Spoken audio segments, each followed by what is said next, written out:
Natural? 51 years old? What do you think of Tyson and Jake? I wish he didn't do it. I wish it wasn't a thing. I wish it wasn't a thing where a 58-year-old guy was going to fight a 28-year-old. That's it. That out the window. If you're Mike Tyson. Yeah. If you're Mike Tyson, you know. I mean, even Paul, bro. Paul is not a small guy. No. He's big. Like a lot of guys think he's tiny.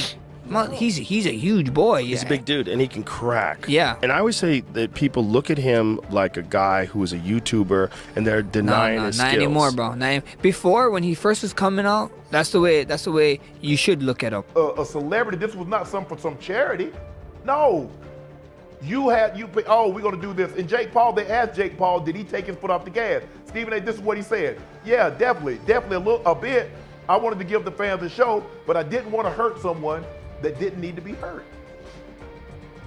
Yeah. Wow.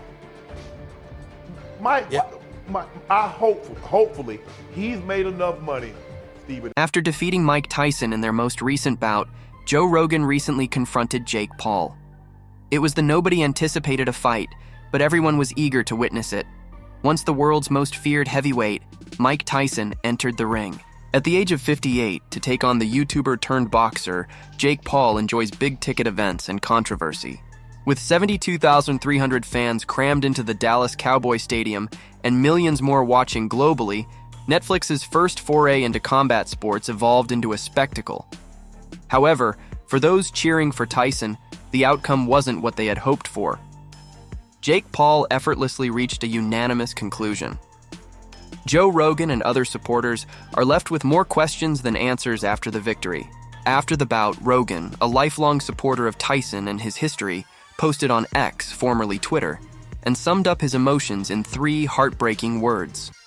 From the first bell, it was evident that Tyson's heart was still alive, but his body had long ago checked out as he was moving stiffly and wearing a knee brace. Fans had some optimism when Tyson landed a couple quick left hooks in the first round, but by round 3, his advanced age had caught up with him. Jake Paul's youthful speed and age of 31, Paul, who has made his career fighting MMA stars, in lesser-known boxers, outworked Tyson in every department. He landed 78 punches to Tyson's 18, a stumbling statistic that clearly showed the fight. And say whatever you want about Jake Paul. I don't think he's a great boxer. I don't think he's a good boxer. I think he's a great marketer. And he held Mike up. And Mike didn't have any spring in his step, as I've said many, many times. If Mike doesn't get you in the first round, he's not going to get you. Jake Paul is probably a better boxer. Well, certainly now. But I just didn't want Mike embarrassed. That's all. And then when he said he wanted to fight Jake Paul's brother, I go, no, Mike, we're not going to do this again. 60 million households tuned in for that, or at least tried to with Netflix. The undercard was great. The women, awesome. And then all of a sudden you're watching and there weren't any real standout punches, no real flurries or anything like that. And Mike biting on his gloves he says he has a biting fixation. Oh, we know that, Mike. But Mike got paid, and Jake Paul is going to take on somebody else again. Go back to when Jake Paul fought Nate Robinson.